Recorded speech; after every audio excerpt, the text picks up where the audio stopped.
a buscarei. Que eu possa morar na casa do Senhor todos os dias da minha vida, para contemplar a beleza do Senhor e meditar no seu templo. Salmo capítulo 27, verso 4. Bom dia para você, seja muito bem-vindo. Que esse seja um dia de bênçãos para a nossa vida. Que nós possamos no dia de hoje cumprirmos os propósitos de Deus para a nossa vida e para a nossa família. Estamos felizes porque mais uma manhã o Senhor nos despertou para estudarmos um capítulo da Bíblia. E o salmista Davi nos abençoa nessa manhã falando: uma coisa eu peço ao Senhor, e a buscarei. Eu possa morar na casa do Senhor todos os dias da minha vida, para contemplar a beleza do Senhor e meditar no seu templo. Salmo capítulo 27, verso 4. Nós sonhamos estar sempre na presença do Senhor. É o desejo do nosso coração. É por isso que a cada manhã nós nos levantamos e a nossa primeira atitude, de fato, é estudarmos um capítulo da palavra do Senhor. Nós queremos que ela nos alimente, ela fortaleça a nossa caminhada e norteie a nossa vida. Mas estudamos o livro de Gênesis e agora já entramos no livro de Êxodo. E nessa manhã quero convidar você a ter nas mãos a palavra de Deus, a santa palavra do Senhor, o livro de Êxodo, capítulo 2, o verso 2. E a mulher concebeu e deu à luz um filho, e vendo que era formoso, escondeu por 3 meses. Aqui no capítulo 2, o livro de Êxodo tem a preocupação em nos relatar o casamento de um levita. Dessa união de um levita com a sua esposa, há o nascimento de uma criança linda. A própria Bíblia, no capítulo 2, no verso 2, nos mostram as características dessa criança. Aos olhos da sua mãe, posso imaginar que não havia uma criança mais bela. E ela, pensando preservar a vida da sua criança, ela toma medidas para que o seu filho pudesse sobreviver diante das leis do faraó daquele período. O faraó tinha dado ordem para que as parteiras matassem todos os homens. Ele sabia que o povo de Deus a cada dia estava se fortalecendo. E era uma das suas estratégias minar a força do povo de Deus, dos israelitas, matando os homens e preservando as mulheres. Mas é quando uma mãe, querendo salvar o seu filho por amor e a própria preservação da vida, ela pede para que um dos seus filhos vá até o rio Nilo, e ela construiu um cesto e colocou a criança ali dentro, enquanto Miriam estaria olhando essa criança que estaria dentro desse cesto. Estrategicamente, ela sabia que a filha de Faraó, em um momento do dia, ela iria tomar banho nas margens do rio Nilo. E quando a filha de Faraó chegou às margens do rio Nilo, que viu um cesto, ela pediu para que a sua ama fosse até o cesto e trouxesse o cesto para ela saber o que tinha dentro. E quando ela abriu o cesto, ela se deparou com uma linda criança. Ela se encantou com a criança que estava ali, creio que chorando. Logo a seguida, Miriam, que era a irmã da criança que estava no cesto, se apareceu e falou se ela gostaria de conseguisse alguém que fosse a mãe de leite da criança. E a princesa achou de fato uma ideia excepcional e permitiu que a criança fosse levada para a casa de Miriam para que a sua mãe pudesse amamentar a criança. A criança cresceu até próximo à idade da adolescência.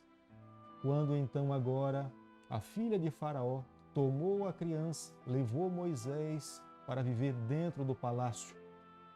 E ela deu o nome a Moisés, um nome semita, que ela acreditava e sabia da história de Moisés, onde ela falou: vou chamá-lo de Moisés porque das águas eu tirei. E ela educa Moisés em todas as áreas do conhecimento dentro do palácio. Moisés foi educado na matemática, Moisés foi educado na astronomia, Moisés sabia das ações de um exército, Moisés era um líder, Moisés foi ensinado a ser governante, líder do Egito. Mas a mão de Deus estava sobre a vida. Deus tinha outros planos para Moisés.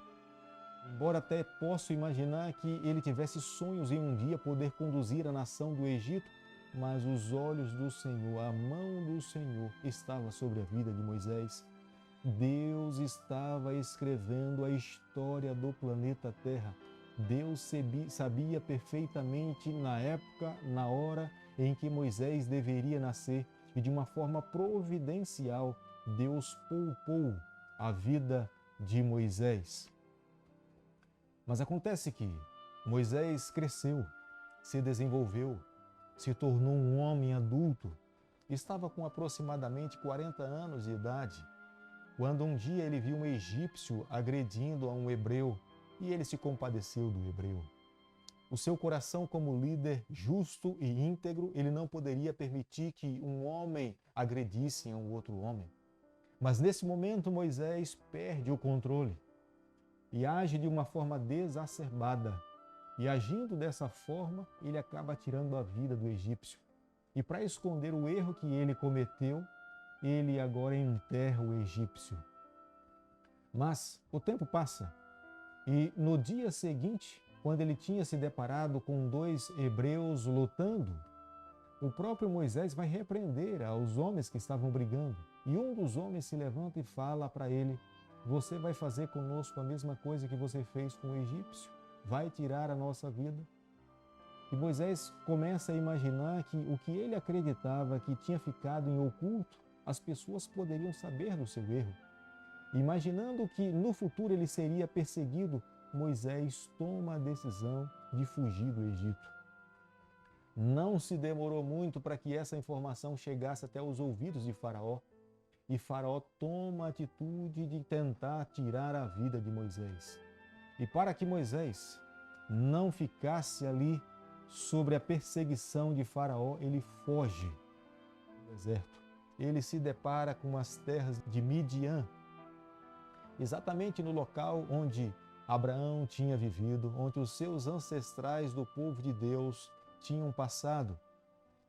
E ao estar ali nas terras de Midian, ele um dia, assentado à margem das fontes, bebendo água, descansando do longo percurso que ele viajou pelo deserto, ele se depara com as filhas de Gerson, que estavam dando água para o seu rebanho, o rebanho do seu pai.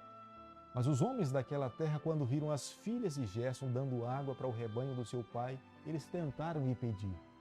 E Moisés, com um senso de justiça, se levanta, afasta os homens que tentavam impedir que as filhas de Gerson dessem água para o seu rebanho.